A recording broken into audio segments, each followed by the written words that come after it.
Good evening, ladies and gentlemen of the listening audience. This is Sean Shivers, and you're listening to Health in Harlem on Whcr 90.3 FM New York, the voice of Harlem. And I can't find my music. A little irritated, but it's going to be okay. Tonight, our guest is Dr. Darina Lesanix. Did I say that right? Yes, it's perfect. Thank you. And our topic tonight is going to be eating disorders. And this is a very heavy topic. This is a topic that I believe that a lot of times people really don't discuss. I think it's a topic that people know, who believe they know what it's all about, but they really don't. So what we're going to do tonight is that we're going to a lot of these myths and misconceptions, we're going to throw some facts out there. So Dr. Lesanix, thank you for coming. Appreciate it. Thank you, Sean. Thank you for inviting me to the Voice of Harlem. No problem. So to get it started, you're going to do great. Is that, can you just let us know, let the public know, what is the eating disorder? What is this condition? Can you just enlighten us right now? Okay, sure. Sure. Generally, an eating disorder is any sort of persistent or long-term pattern of a disturbance in eating, like eating in a strange way. And basically, how we look at it in the mental health field is by using the DSM, which is the Diagnostic Statistical Manual. Okay. And that kind of sets up all the symptoms and helps us categorize what people are doing, the different behaviors, and helps us organize and look at what's going on. And recently, we renovated, I guess, the DSM, and now the eating disorders are under feeding and eating disorders, and there's a couple new ones out there too. Okay. I just wanted to tell you a little bit about those too. Please do. Okay. But mostly we'll focus on the three popular ones that I think a lot of people know about. Gotcha. But there are also misconceptions about those as well. So the new ones out there are something called pica, which is eating non-foods. Pica eating non-food. Now, eating non-foods, I'm thinking about a conversation I had with somebody that somebody might ingest, and I'm just going to allege, as far as like models, ingest cotton or something that's one of the items? I think that fits into the non-food category. Got you. Okay. Okay. In general, and again, it's a new disorder, and I have heard of Okay. that kind of behavior going on in the modeling world. In general, what this pica is referring to my knowledge, is littler kids who are kind of eating paint chips, chalk, clay, coal, things like that. But I have heard of it continuing on into childhood and young adults as well. So basically, they're eating those items instead of food, or they're eating, like, why are they eating items like that? Is there a reason why, or? I don't believe that's clear at the time. Gotcha. I believe they eat food and these items. I know for cotton and certain sorts of chalk and things like that, I've heard of people using that to kind of fill their bodies. Okay, I up was about to say that to have that feeling of being full. Got you. Okay. And so there's some other ones you said? There were some other ones that you had mentioned? Yes, there's one called rumination disorder. The prevalence, like how popular or how common it is, isn't clear, but it's a repeated regurgitation of food, like re-swallowing and re-chewing foods. And mostly it's seen in infancy, and it comes after a pattern of, like, if a baby who's eating fine for like 3 months or more, and then suddenly, same formula or whatever food they're having, they start this regurgitation and re-swallowing. From what I saw in the literature, I work with older children and young adults. So thanks. Yeah, that's okay. Now, chewing and regurgitating of food, I don't know, I'm thinking birds right now, but I never heard of that before. Okay. Yeah, I never heard of that before. Okay, all right. I have found that, well, from what I found in researching for tonight's talk, is that there's no research really to say this is definitive, but they're seeing it actually in babies and infants from homes where there might be a little bit of neglect or maybe some unsettling things going on in the home. So it might be an anxiety reaction, I think, to the child, but I can't say for sure. So could it be said that eating disorder is a mental disorder? Could that be said? We consider them mental disorders, yeah. Mental disorder, gotcha. But they also have medical components, which we'll go into later. Okay. Yeah. Okay. Can we jump now? What comes to mind is the two main, I guess, eating disorders, and I think that people probably heard about before is bulimia and anorexia. So, what are the differences between those two conditions? Okay. Perfect. Those are the two I really wanted to talk about tonight. And also binge eating disorder, which is another new one. We've had binge eating around. We've known it's been there, but now it's its own disorder. So the differences between anorexia and bulimia nervosa, basically anorexics restrict their food intake to a very extreme level. They have extremely low body weight, an intense fear of gaining weight, and also sort of body dysmorphia, which is like they see themselves as fat. It's a very unusual kind of phenomenon. They actually see themselves as fat when their ribs are showing or they're very thin. The image they see in the mirror, even if people and their friends and family are saying, "No, you're so thin, you look great," or not, "You look great if you're that thin," but they just hallucination or something, or would you? It seems like something like that, but I wouldn't want to say that anorexics are hallucinating or having a psychotic experience, but it seems like there's a component to that. Got you. Okay.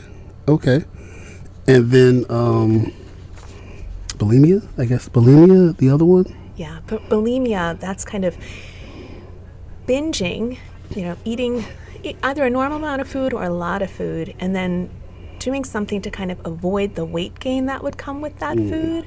And that can be a variety of things, using laxatives, exercising excessively, and also inducing vomiting to get that food out of you.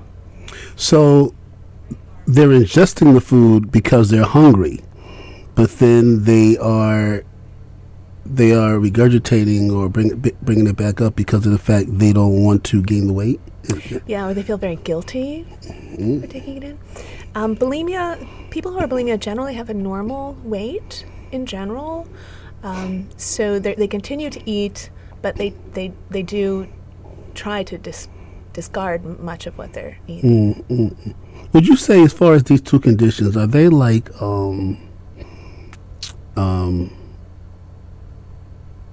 like genetic, like inherited? Like let's say you had your parents or your grandparents, let's say, had this condition. Could that something that could be passed on to the child, would you say?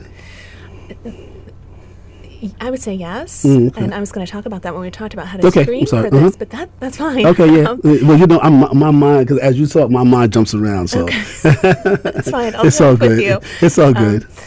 But yes, there is a likelihood. That's one of the questions when we're screening for eating disorders. If someone in the family, especially a close relative, if they've lived with that person, there's a correlation, a higher correlation that Gotcha. you may be having. Gotcha. All right. So going to the screening. You said you was going to talk a little bit about the screening for the conditions. Yeah. Let me just find that. Mm-hmm. There are a number of good screeners out there that clinicians use. Primary care physicians, psychiatrists, psychologists, social workers, university counselors. One is called the SCOFF and one is called the EPS. And I guess I'll tell you about the SCOFF questions first. There's 5 of them. And if you answer yes to 2 of them or more, it's likely that there's something going on in terms of your eating. There might be an eating disorder and we should get further evaluation. Okay. So the first one is, do you make yourself sick because you feel uncomfortably full? Okay. Or the second one is, do you worry you've lost control over how much you eat? Okay. Have you recently lost 14 pounds or more in a 3-month period? Do you believe yourself fat when others say you're too thin? And would you say food dominates your life? The other questions are you satisfied with your eating patterns? And no would kind of be a not abnormal response. Do you ever eat in secret? Does your weight affect the way you feel about yourself? So basically, you're saying that a physician asks these type of questions to an individual who they believe, may have these disorders. They can start determining whether or not that they have it, or there's a situation there to be addressed. Yeah. Okay. Definitely. Then they can explore what's going on further. So now you're saying that if an individual, that's like an individual comes into the office, as far as assessing, that's the first phase of assessing a patient, would you say? That would be yes, especially if someone's showing up with unexplained weight loss, or like say a parent is bringing a child in and saying they're starting to restrict, they're not eating certain food categories, or they're exercising a lot after they eat and they go to the pediatrician. They might want to ask these kinds of questions. Gotcha. So now I believe that you said you was at Harlem Hospital for since 05 or something like that? Yes. So now in this community, would you say that disorders like this is common or not common in this community? Is that something that you could answer, I wonder? Well, in my experience in the work that I've done at Harlem Hospital, I was there for 2 years in an adult unit. Okay. Most of it's been in a child and adolescent unit and a young adult unit. In the adult unit, I really only came across one woman who presented with some anorexia symptoms, and she was actually an elderly woman. She was a 70-year-old woman. And in the child unit, I can tell you a little bit about an example later on, if you'd like. Was the Or now you can jump ahead if you want to. It's okay if we go out of order. It's stayed in my okay. script. That's okay. I'm sorry.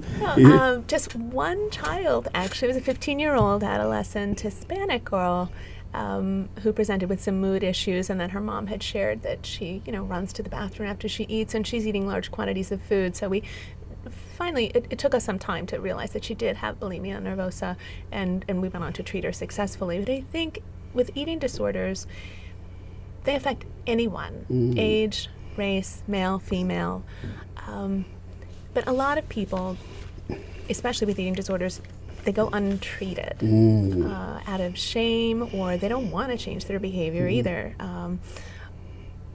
Or lack of trust maybe in care providers, lots of different things. So it's, I don't want to say that we don't see it in our community. They may also be going to different centers for treatment. Understand. Because, well, I'm going to announce it more after the commercial break.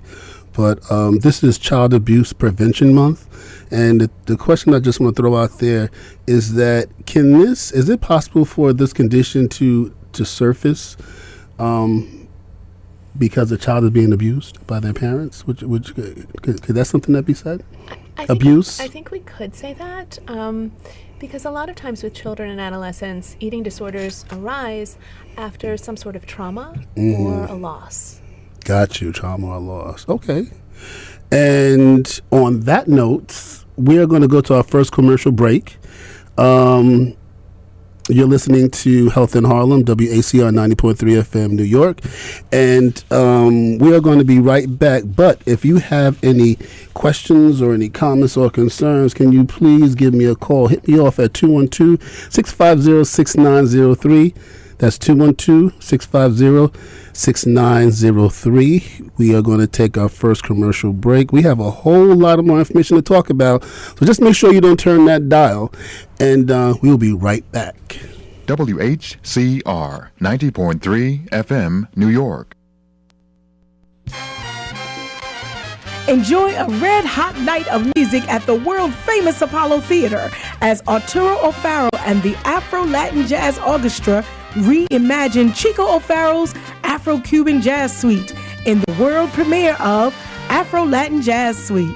This Harlem Jazz Shrines event will be held on Saturday, May 10th at 8 p.m., featuring performances by Cafe, Freddie Huevito Labaton, Rudras Mahantha, DJ Chilo, Logic, and a special tribute to Randy Weston.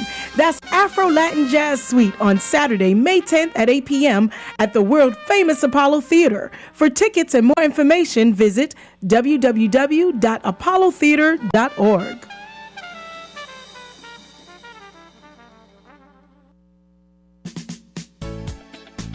The Educational Theater Program at the City College of New York proudly presents the 2014 Family Arts Day, Saturday, May 10th from 10 a.m. to 1 p.m. Family Arts Day offers free fun for everyone. There will be theater games, face painting, puppets, sing-alongs, clowns and mask making, live performances, and much more. That's Family Arts Day, Saturday, May 10th from 10 a.m. to 1 p.m., held at Aaron Davis Hall on the campus of the City College of New York at 135th Street and Convent Avenue. For a full schedule of events and directions, visit www.ccuny.edu/edtheater.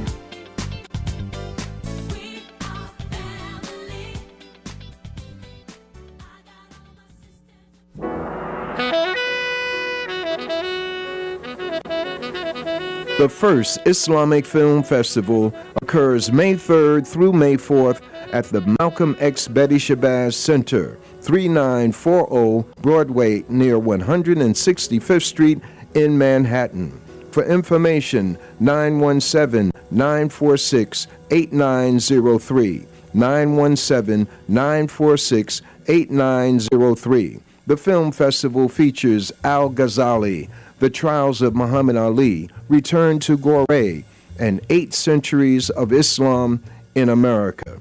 May 3rd through May 4th. Information, 917-946-8903, presented by the Mosque of Islamic Brotherhood Communications Department.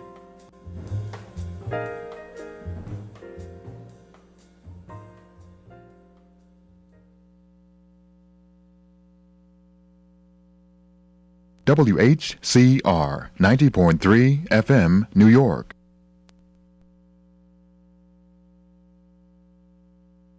Good evening, ladies and gentlemen. This is Sean Shivers, and I am back for our second segment for Health in Harlem. Our guest tonight, Dr.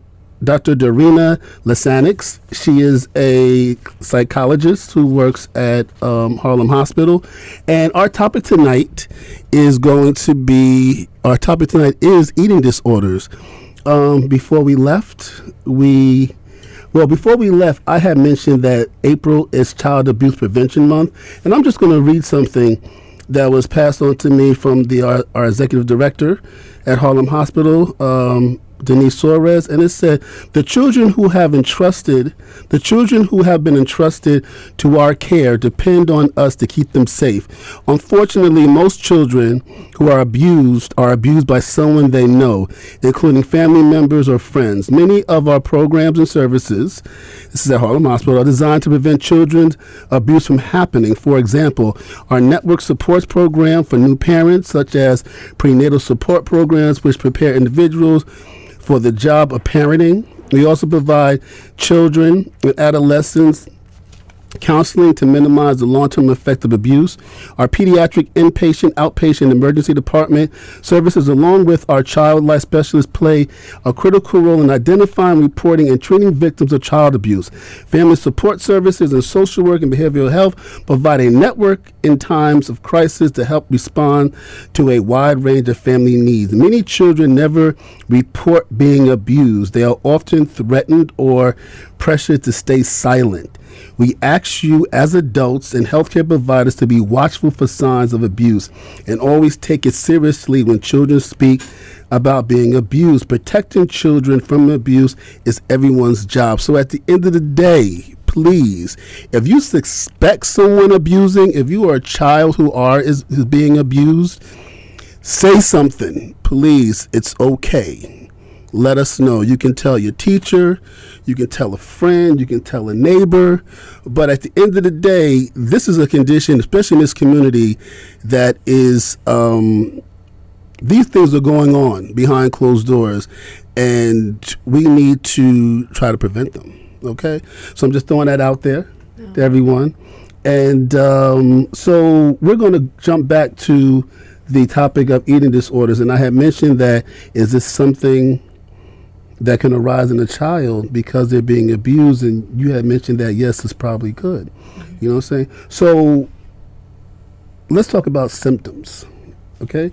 So when it comes to eating disorder, or did we talk about that already? Did we talk about that already? We talked about symptoms. Oh, we did. Okay. So we're going treatment. Treatment. That's what it was. That's my bad.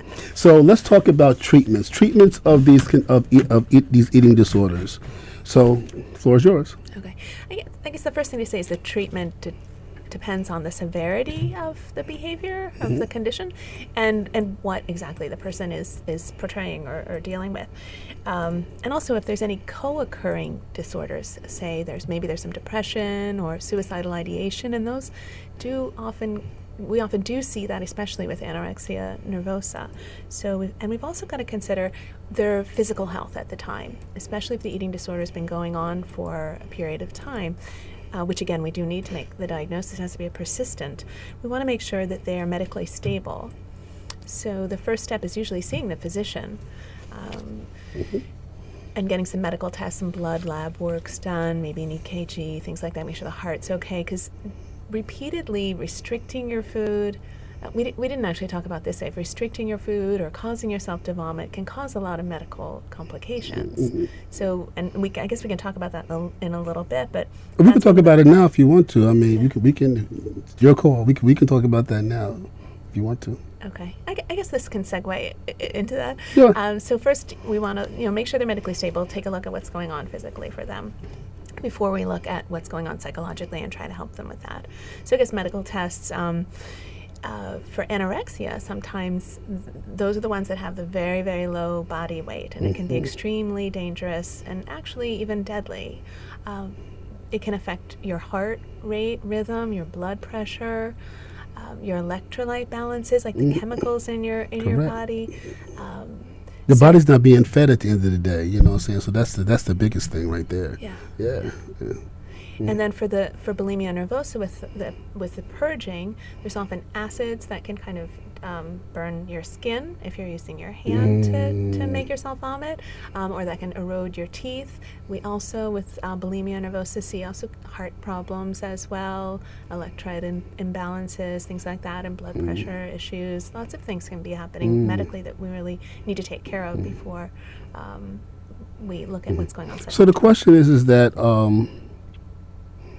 I guess treating, because of someone who has bulimia and anorexic, I guess the actual treating of the body, I see it, I don't know, as the Band-Aid. I think, is the root cause mental?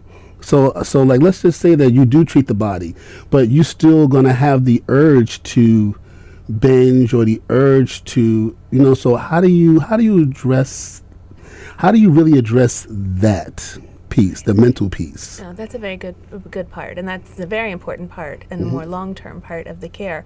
But I also said we didn't leave it out. I wanted to mention binge eating, which is becoming more current. Binge eating can very likely lead to obesity, diabetes, high cholesterol, things like that. So it's very serious. It's a psychological disorder, but it's kind of very serious medical complications as well. So basically, when someone is medically stable, we want to use, for psychiatry, we want to use behavioral modification, ways to help them change their behaviors. And then we use things, there's a variety of things that you can use, but cognitive behavioral therapy and dialectical behavioral therapy kind of take a look at how you're thinking, how you're feeling, and what you're doing, your behavior, and kind of see if there's any kind of distortions in how you're thinking, and kind of... Does that kind of go back to those questions that you said that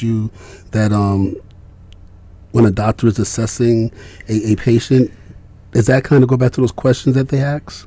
You had said earlier in the last... especially the one that comes to mind is, do you feel fat when other people in the environment are telling you, no, you're very, very thin? Like, why is that? What's going on with your thinking? Let's test that out in reality. I'm just curious to know how, let's just say that the individual's like, yes, I'm fat. I look like I'm huge, and when they look in the mirror and they're like 90 pounds. How does a physician respond to that, or how does a physician address that, or can you answer that at all? 'Cause I can try to answer it. Sure. It's anorexia is the hardest one to deal with, and I think because of that fear of losing control and the kind of odd thinking that goes along with it. You can't say, look in the mirror and look at yourself, because they really don't see a skinny person. It's not that they're just playing or they're in denial. So that's, and of course you really have to start with the physical part with them, and then have intensive psychotherapy to help them come to terms with facing or seeing reality and coming to terms with who they are and their self-worth, and dealing with issues of control and things like that. So I'm gonna jump to reality right now. The word, as we know, a lot of young models, you know what I'm saying, they go through some of these conditions, so because they are, the word I've heard, chastised, or you have to be a certain weight. If you want to be a model, if you want to make it big in this career, you have to have a certain weight, you have to have a certain look, you have to have a certain size. So that type of abuse or that type of pressure really, really pushes somebody over the edge to really starve themselves, or just... Right, and I think that's a big problem with eating disorders, that our society still tends to, in general, value thinness. Yeah. And like you said, people are making money off of being extremely thin, and in a very and it's not going to say all the time, but frequently unhealthy length of time that they're experiencing malnutrition and low weight. It's crazy. That's crazy. So I want to jump up a little bit as far as because we still have 2 more minutes left. Can you just tell me what are some of the programs that they have at Harlem Hospital as far as addressing eating disorders? Can you throw that out? We don't have a particular eating disorder clinic, okay. But any of our clinicians in either, you can start with the pediatrician or your general practitioner, and I have contact numbers for all of that if you want at the end. You can come to child and adolescent psychiatry for an intake, which is a screening. You can always just call us first to ask some questions. Is there a specialist? Like, let's just say right now someone comes into the ER and they realize that they may have a eating disorder. Is there like a specialist that they can be referred to at Harlem? by any chance? I'm just curious to know. We don't have a particular specialist, but if someone came into the ER and had eating disorder symptoms, a psychiatry consult would be called. So a Gotcha. psychiatrist would come down and speak with the person, most likely, and Gotcha. get them set up with an appointment either in our adult unit or our young adult unit, which a lot of people don't know about, or our child unit. Okay. We also, one thing special about the programs we offer is we have an adolescent specialty clinic in Okay. pediatrics. Okay. And there's a particular pediatrician there who is specialized in working with adolescents to age, I think it's 21. I think it's 21. Got you. And okay. We work closely with that unit, and I think that's another So service. can you might as well, can you throw out the contact information now, and then we can do it again towards the end. So like, let's just say someone listening right now, they just want they need some guidance, want some information. Well, what's the number that they can call? Well, for guidance or information, there are a couple of numbers. I mean, you could always call Okay. me. Yes. I can help you Okay. with. And do you want me to say my number? Yeah, you can do it. So I'm Yep. at 212-939-3739. If you have a child, 18 or under, under the age of 18, you can call our child unit, outpatient child psychiatry, which is 212-939-3370 or 3371. Or if you're an adult or a young adult, you can call 212-939-3210 or 939-8491 to make an appointment for an intake. The people who answer the phone maybe will not be able to tell you much about eating disorders, but you can always just come in, get an appointment for an intake, come in, sit down with a mental health professional and discuss what's going on in your life to see, where we can go further. There also is the 1-800-LIFE-NET number. Yeah. Oh, that's 1-800-LIFE-NET. I don't have the numbers, but it's the LifeNet. LIFENET. That's the New York State mental health kind of referral program, and I think they're terrific. You give them your zip code and your insurance information. Got you. 'Cause that's something to consider too. Whether you have private insurance or managed care, it can depend on limit where you're going to be able to go. But they'll be So able to help you. I'm just going to throw that out there to everybody. If you need any type of information, if you need any type of information, you can call the doctor here, and her number, she said, was 212-939-3739. And then general information, 212-939-8005. No. General information for adults would be 212-939-3210. Sorry, 3210. So 212-939-3210. That's my mistake. And then the 800 LifeNet. That's another number that you can call as well.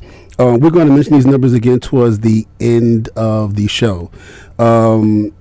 Time right now is 7:31. I went 1 minute over, which is okay. So we're going to wrap up this segment right now. You're listening to Health in Harlem on Whcr 90.3 FM New York. Everyone, if you have any questions, comments, or concerns, please hit us up. Please give us a call, 212-650-6903. That's 212-650-6903. We're going to take this quick commercial break. Stay tuned because we still have a whole lot more information to throw at you. Okay? Thank you. WHCR 90.3 FM, New York. If you know the symptoms and get the facts, you'll know the signs of a heart attack. Women, listen to me, and when I'm done, if it sounds familiar, call 911. Pain in your neck, chest, Arms or jaw, shortness of breath. please tell us more. Cold sweats and nausea, tiredness, It's time to take it serious.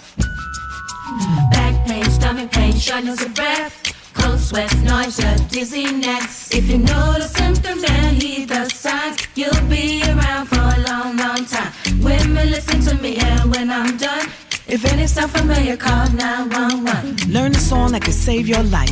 Get a free download at womenshealth.gov/heart attack. Women, listen to me, and when I'm done, if any sound familiar, call 911. If any sound familiar, call 911. A message from the U.S. Department of Health and Human Services. 911.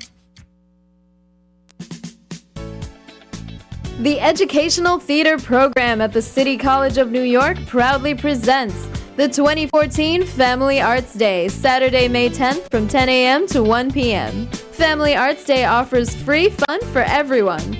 There will be theater games, face painting, puppets, sing-alongs, clowns and mask making, live performances, and much more.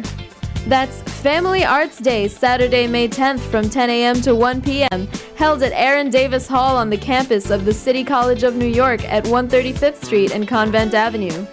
For a full schedule of events and directions, visit www.ccuny.edu/edtheater.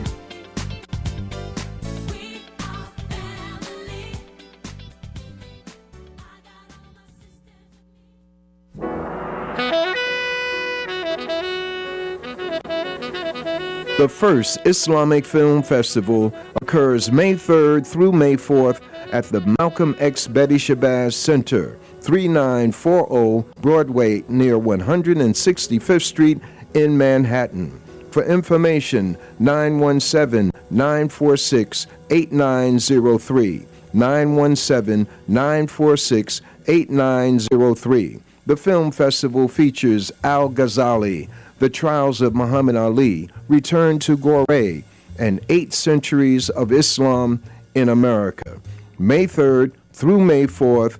Information 917-946-8903, presented by the Mosque of Islamic Brotherhood Communications Department.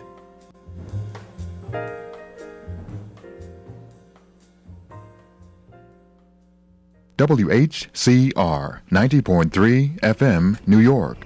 Good evening, ladies and gentlemen of the listening audience. This is Sean Shivers, and I am back. This is Health in Harlem. I like to say it again, WACR 90.3 FM, New York. And our guest tonight is Dr. Dorina Lasanix. She is a psychologist at Harlem Hospital Center. And our topic tonight is eating disorders. I know that we threw a lot of information out to you, and, and as we always say on here, don't be stingy with that information. Make sure you share it. Make sure you pass it on. Again, this is a topic that people rarely talk about. People believe that they know what it's all about, and our job is to make sure that you get the correct information.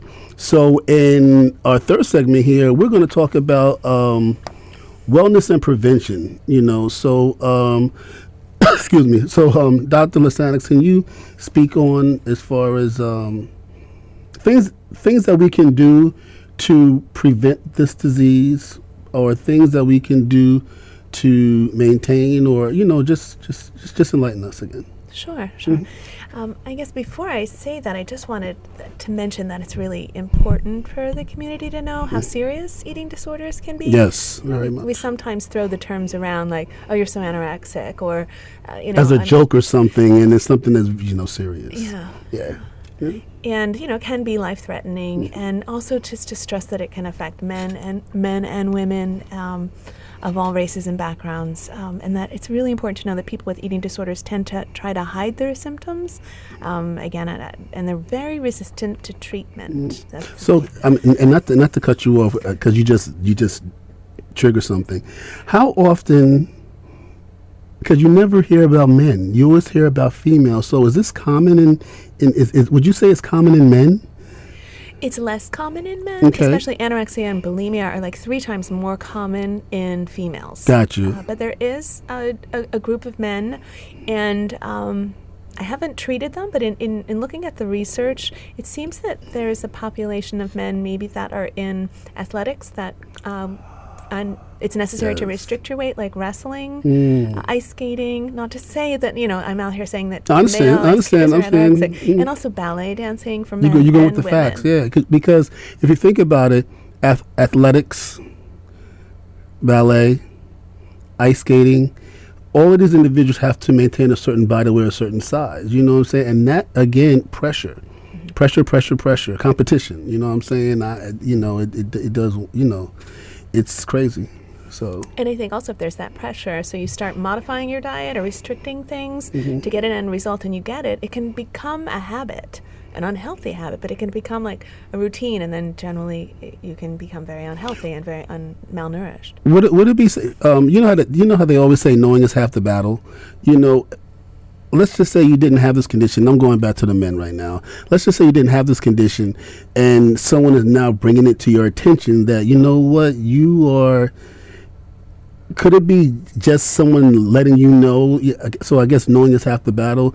That an individual might say, you know what, this is something that I never thought about that I'm doing, or does it just come down into it's just something mental? If I'm asking the question correctly, I think if you letting the individual know that there is a situation there, that they might start to change their habits, opposed to being in denial. Can we say that? Right, and I think expressing concern and suggesting they get professional help. Gotcha. Most people, like I said, with eating disorders are going to be resistant, Mm-hmm. but pointing it out, and then that makes them aware that other people are aware, that they're not as secret or hidden as they thought. Got you, understand. And I'm sorry, and I threw you off, so I'm going to put you back on track again. We were going to talk about prevention. Yes, prevention and wellness. Yeah. So I think that we can all help ourselves and our loved ones if we kind of honor and care for our bodies with good food and exercise, and a focus on overall wellness and health, not weight per se, unless weight is an issue for a health reason and you need to take it down a bit. And we also need to kind of keep in mind that, contrary to what we see in movies or magazines, that there's no one right body type. Our bodies are part of our own uniqueness, and they make us special, and we would hope that we could take pride in that and in our differences. My thing is that take me for what I am. If you don't like the way I look, then move on to the next person. Right. Good point. Yeah. And I think, especially in helping our younger boys and girls as they're maturing, find self-esteem and worth in things other than their appearance, in their capabilities and in their talents, rather than their thinness or their beauty, physical beauty. And if someone has an eating disorder, or you suspect, can we talk about that for a minute? Yes, we can. Or we can talk about anything you want to talk about right now. Thank you so much. If you suspect someone has an eating disorder or a poor body image, like someone who's always saying negative things about how they look, there are some things you can do in addition to supporting them and suggesting professional help. It's kind of try to base your compliments on things other than how they look or how much weight they've lost or things like that, or just base compliments on things that are other than that, like their qualities in terms of how you like to be with them and the things they like to do and their talents. And minimize diet talk, especially if you are concerned that someone does have an eating disorder, because they'll gravitate towards that. And don't joke or shame. I mean, this is a given, but sometimes we do it. We don't joke or shame people by their body size, or shape or weight.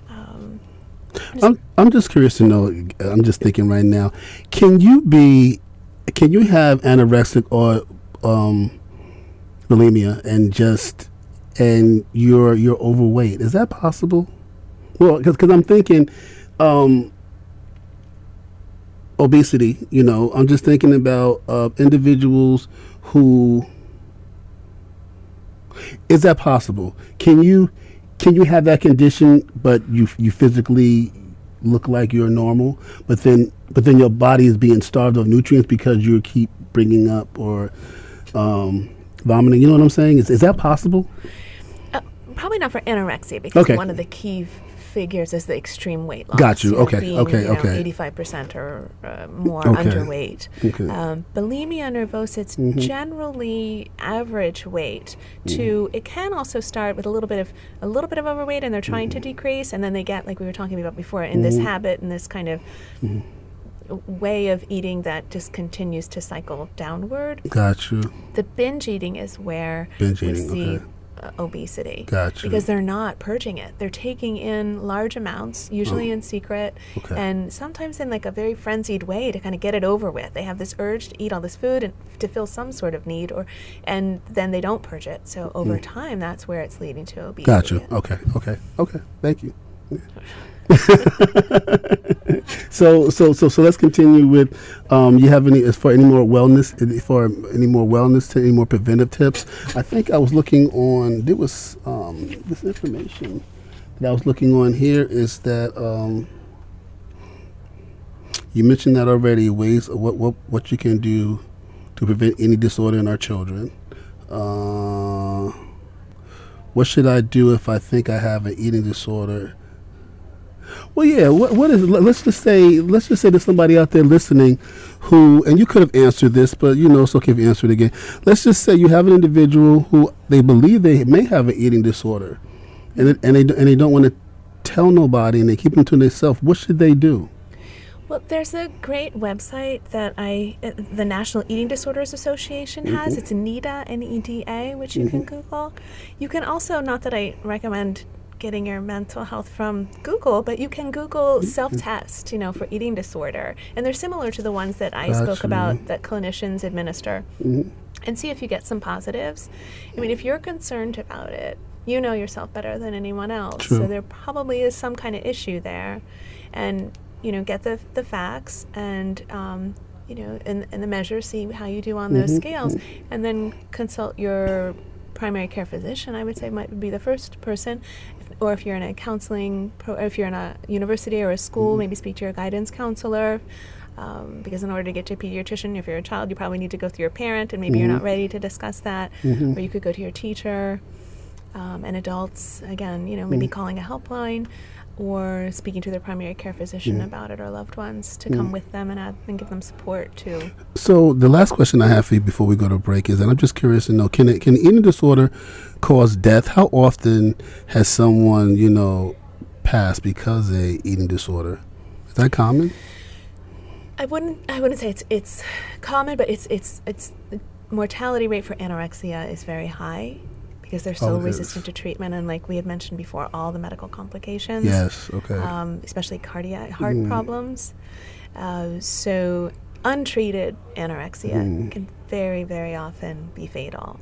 Bulimia nervosa is mostly going to lead to some medical problems, which we're going to pick up, hopefully, if you're getting your medical care. Gotcha. But again, it is correlated with a higher mortality rate, not specifically because of the starvation and things like that. But it's because of the condition, as far as the, you said the conditions that happen to the body as far, well, you were saying that it's not necessarily the body itself starving itself, but all the complications after that is the thing, right? Right. Gotcha. From, making yourself throw up, the acids. Yes. Often people become very dehydrated because they're losing so much fluid, and those things would generally bring you, hopefully, to give your doctor a call. Yes. Yeah. Okay. So time right now is 7:45. You're listening to Health in Harlem on Whcr 90.3 FM New York. We are going to take our last final break. We threw a lot of information out there. You know what I'm saying? I want you to take that information. I want you to ponder on it. I want you to pass it on. But we're going to come back with a quick summary. And make sure you stay tuned. Do not turn that dial. WHCR 90.3 FM.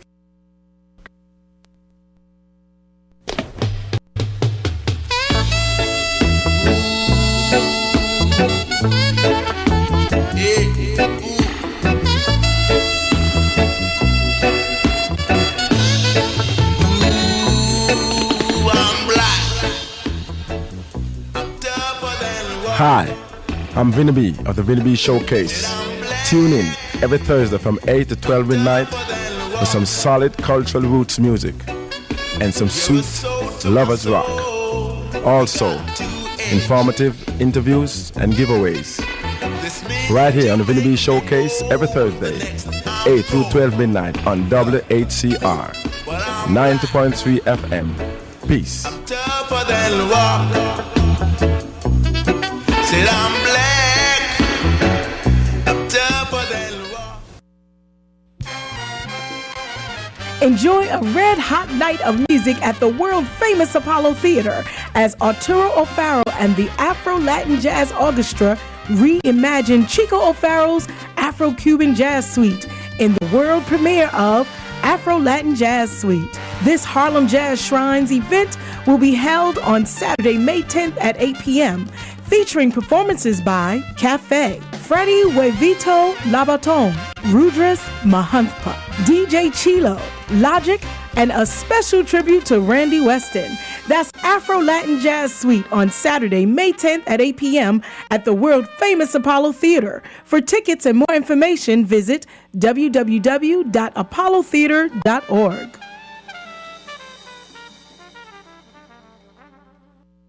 WHCR 90.3 FM, New York. Good evening, ladies and gentlemen of the listening audience. This is Sean Shivers, and I'm back for our final segment. This is Health in Harlem, and our guest tonight is Dr. Dorina Lisanix. I went blank. Don't mind me. It's a long day and a long night. I know it's hot in here. It's all good. We're talking about eating disorders, and we just gave you a lot of information. So again, take that information and pass it on. Again, this is a condition that individuals sometimes overlook, a condition that sometimes people that believe that they know what it's all about. And this segment was just to turn a lot of those myths and those misconceptions into facts. Okay, so before we summarize or move forward, I just want to give a brief announcement, and this is from last week. Last week, had my girl Vanessa Austin from Family Planning, and just want to mention the men's clinic is open. So to all the men out there that's listening who have not gone to get your annual physical, please go and get your annual physical. You know, again, the men's clinic is open at Harlem Hospital Ambulatory Care on Mondays between 3 p.m. and 6:30 p.m. So even if you work and you get off at 4 or 5, you still have time, you know. So please, that's at the Ronald H. Brown Pavilion, second floor. That's 46 West 137th Street. And you can always call and make an appointment. That's 212-939-8275. That's 212-939-8275. And also two other services that are offered at the Family Planning Clinic is free pregnancy testing, counseling, STD testing and treatment, HIV counseling, you know, postpartum care, breast examination, you name it, they have it at Harlem. So please utilize and take advantage of the services that they have there. So let's jump back now, eating disorders. So you had mentioned that you want to talk about the signs. Yeah, some possible indicators that there might be an eating disorder brewing, and either for parents for their children, yes, or even for anyone, if a friend or loved one that you see is having a change in the way they eat and the way they talk about themselves and their body image. And again, one of the major factors is poor body image in all of these eating disorders. It makes people vulnerable for developing an eating disorder. If you notice that a child or family member or loved one is beginning to show like excessive concern in their weight and their shape, or cutting out food groups, like whole food groups, going to the bathroom after meals, skipping meals, and then for females, losing their menstrual period, that can indicate an extremely low body weight and can be a symptom of eating disorder. It can be many other things as well. Also, if you notice, I know some of the adolescents I've worked with before in another setting, their parents would find them using laxatives, and that's another way of purging, of getting those calories out of your body before it goes, is absorbed through your normal intestinal tract and adds calories. So they're just some things, to look at. So came to mind again. So the family, the mother or the father who's just consistently saying you're fat to their child, that can really cause damage. Would you say? It can. I think a lot of people don't know that it can, and they're not doing it on purpose. But it can. Because what does that mean? You're fat. You're devalued, and what do you do about it? Rather than, hey, let's take a look at your health and how you're eating and focus on wellness. And let's be real, and I'm going to be totally real because it happened to me, as I was growing up. They think it's a joke. You're fat. you lose some weight, go run around the track. And a lot of times parents is good. I mean, a lot of times individuals don't even know that this is really hurting your child. It happens. You have friends at school saying it to you. You come home, you got your parents saying it to you. And at the end of the day, I don't think, I mean, I don't want to be fat. I was born heavy. You know what I'm saying? So like, what are you doing to, to help me, maintain my body weight? Well, actually not even that. What are you doing to make sure that I feel good about myself? That's the main thing right there. You know what I'm saying? Yeah, let's throw that out there. Yeah, no, I think that's really important for helping our friends and loved ones feel good about themselves. And like you said, some people are naturally heavier than others, Yeah. We don't need to chastise, say You're negative right, things you're about right, them yeah. for that. But we Yes, also do need to remember that we want to eat healthy, not eat a lot of junk food and drink a lot of juice, and help our children develop healthy habits, not because of their weight, but just for Correct. health, so that we don't end up developing. Yeah, all these we're living in that society where everybody believes that thin is better, thin is good, and a lot of times it's not necessarily. It's vanity. At the end of the day, an individual. I want you to have a high self-esteem and be happy in your body. Be happy who you are. People, start chastising you. Turn the other cheek, turn the other way. You know what I'm saying? And, stand your ground. But at the end of the day, I think that's something that, is slowly changing, but something that we really do need to change is that thin is not always best. You know what I'm saying? Especially for children like that. Exactly, that's a really good point. So, can you just give just a brief, quick summary, real quick, Okay. of what you taught everybody today? Okay. Sure.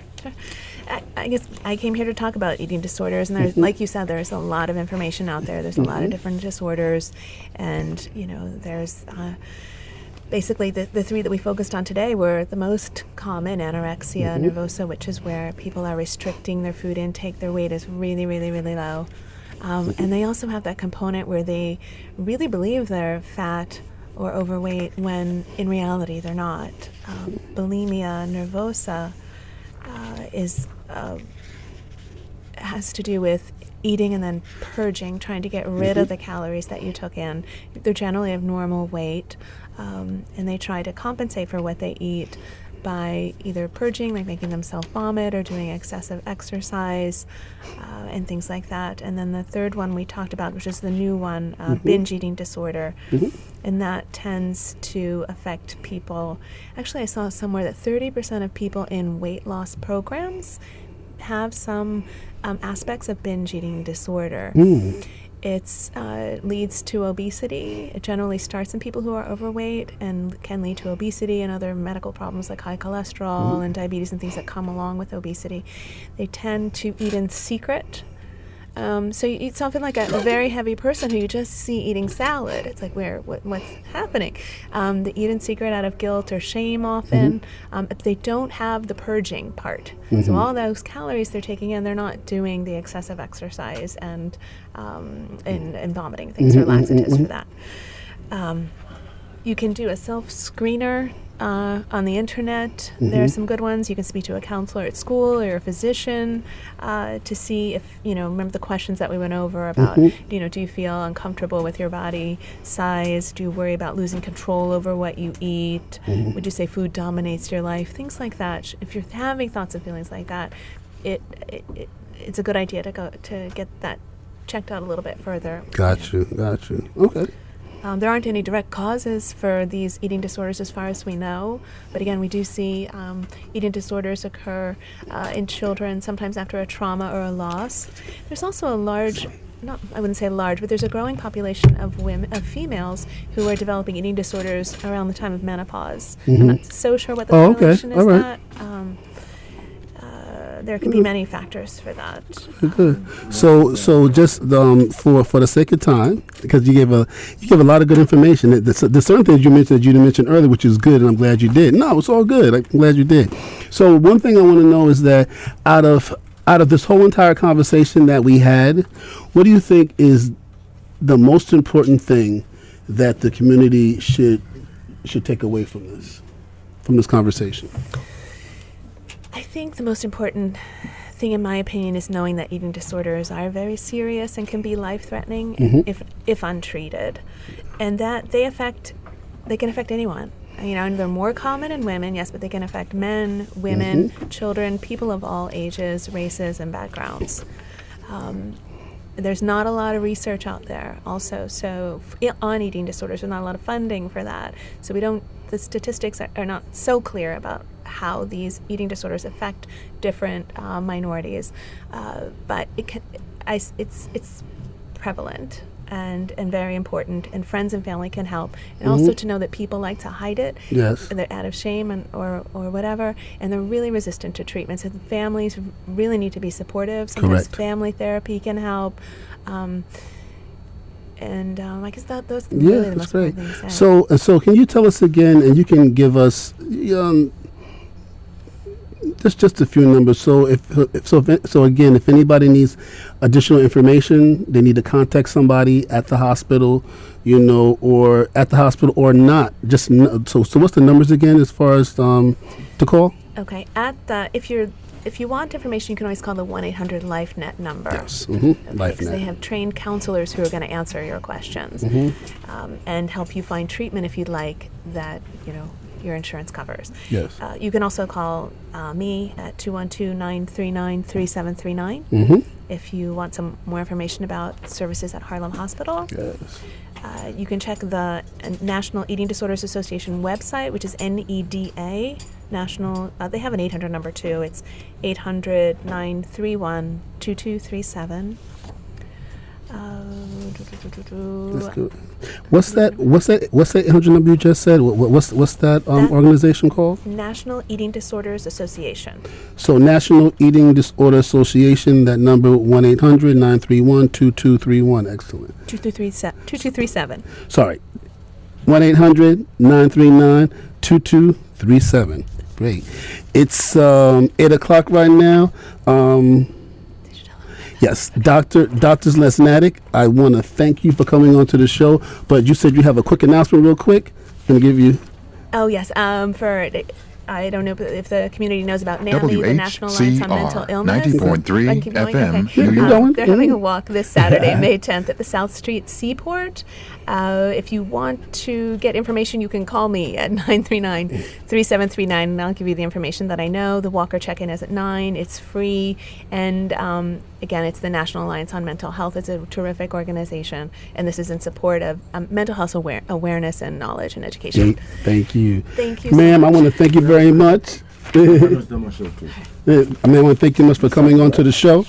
Everybody, can you please make sure you tune in next week? I'm going to have Dr. Amanda Samet on the line, and we're going to be talking about arthritis. Do your bones crack? You know what I'm saying? Arthritis, and that's something, again, another topic that individuals really don't talk about, the pain in your joints, the pain in your knees. If it's happening, it's not normal, and we're going to talk about that next week, so make sure you tune in. Hopefully my boy Mo will be back on the show to assist me in Health in Harlem. I want to give a quick shout out to Valerie Wright. Hope you are doing well. She's the producer of this show, and without her, we would not be able to bring guests on the show like Dr. Lisanix. So again, make sure you tune in next week. And this show is dedicated in memory of Gloria Thomas. Thank you, everybody. Harlem, take care of yourself. This is on May 10, right? WHCR 90.3 FM, New York.